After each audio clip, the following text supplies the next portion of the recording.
Hi everybody, now before I start I want to say that I'm completely aware how bright this is and the exposure, it's just so like, I look like a ghost.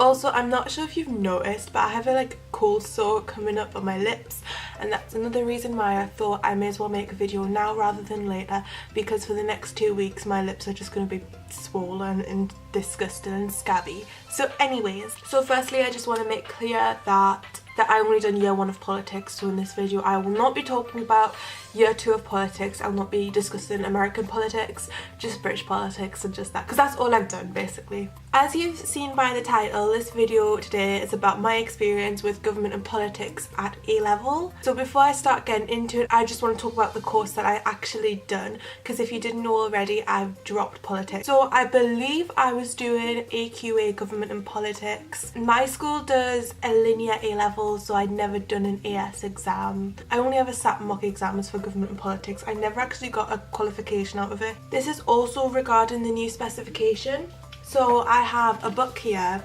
which I don't know if you can see. So this is the book I have. I got it from Amazon. I think it was like £25, and I used this book to revise year 1 of government and politics. But I think if you're in year 11 and thinking of going into year 12 and doing politics, then you shouldn't have a trouble with getting the required correct books that you might need. This is just, it's not AQA, it's not like an exam board book, it's just a random book that we used in class, and it covers all of the topics that we learned. So I chose A-level politics because I looked at the specification online, I looked to see what we learned about, and basically the first year was British politics and the second year was American politics, and I just was so interested in American politics because when you think about it, a lot has been going on recently in America, especially regarding Donald Trump. I don't know why, I'm just really interested. However, regarding British politics, I wasn't as interested. So I'm going to show you my files first, just so you can see how much work I actually done. One file, we use ring binder files, so the big ones, and that's how much stuff we done. So really, there was quite a lot and a lot of different sections. I have this orange ring binder file, which again just had so many different topics that I had to learn. So I found that year 1 of government and politics was very heavily content based, and I don't do history A-level, but I done history at GCSE, and when I was doing my A-level politics I really quite found it was similar to GCSE history in the way the exam questions are styled, and politics in my experience was very similar. If you struggle to do the exam questions in GCSE history, regarding the A-levels a step up from history, you might struggle, but you might not. So like I said at the start of the video, I dropped politics. It got really boring, and I think because I was more interested in the American side, I was trying to hurry over the British side, which wasn't great in the end because I couldn't even, I took this course to do the American politics and I've never even done American politics. I dropped it before I could even start that side. So sorry if the angle changed, I just had to do something. Anyways, I forgot what I was saying. It's so crazy, and I know we're still in September. You guys, it's the 1st of October.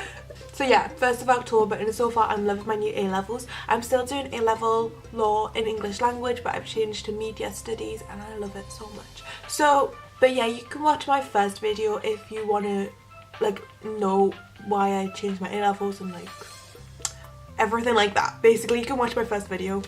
So I'm going to talk about the different topics you learn in politics, because it's not what I thought it would be. So there was 2 different sections in A-level politics. I think that makes sense because I had 2 different teachers, and the teacher taught a different section to the other teacher. Anyways, so section 1 was government in the UK and section 2 was political participation in the UK. I did prefer political participation. I like learning about the electoral systems and stuff like that. Government in the UK was very context based, and it was very hard to keep up with current affairs. So if you're thinking about doing government and politics, another thing I think you should consider is watch the news all the time. If you're not in a habit of watching the news every single day, taking it in, then government and politics is going to be so difficult for you. My dad always has the news on in the background all of the time, and I like to think to myself, I'm very understanding of what's going on around the world. Government and politics changed that for me. It made me realise I have no idea, and I don't think that's necessarily true. I like to think I have somewhat of an understanding, as much as anybody else does. That clearly wasn't enough for A-level government and politics. So in section 1, and excuse me because I'm going to be looking down while reading this out, we've basically done the Constitution, devolution, Parliament, Prime Minister and the Executive, the Supreme Court and the European Union. So those are the topics that we learnt about in section 1, and I believe it's going to be basically the same. Obviously, depending on the exam board, it might be slightly different, but I don't see it being completely different. Section 2, which was my favourite section, we done democracy and political participation. We done electoral systems, vote and behaviour and the role of media in politics and political parties. And I think that says a lot about me now. Like, I've changed to media studies A-level and my favourite topic in politics was to do with media. So I think that's a good choice. Like I said, there is a lot to learn in government and politics. My files were like this thick. There's just a lot of notes, and what I would say is all of your A-levels, which is definitely where I made a mistake last time, what I would say is really revise as you go along. So when you start the year and when you start your A-levels, please just start revising as it begins, or else it just piles up. And it sounds so like tip, but yeah, we learn from our mistakes. Here's this information all of the time, but it's so true. Like, I feel really bad because I'm basically in year 12 again, and I only have myself to blame because I didn't revise with the methods I was told to that I should have done, and that was to keep on top of it from the start of the year. I never done that. So yeah, I want to thank you all for watching, and I hope that this video was in some way helpful. I'm not sure if any other study YouTubers, I mean you probably have, this isn't my idea, but have done videos like this sharing their experiences, but I thought that I may as well do a video like this because it might help some people, and that's what I want this channel to be. I might, probably, certainly, definitely will make a similar kind of video talking about my experience with English language and law, and then next year media studies. So like, that's the plan.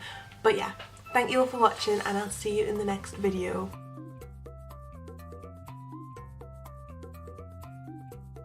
You guys, I literally can't get over how white I look in the viewfinder. Like, I look like Voldemort. Oh, I really hope I don't have to refilm this video because I never want to talk about politics again.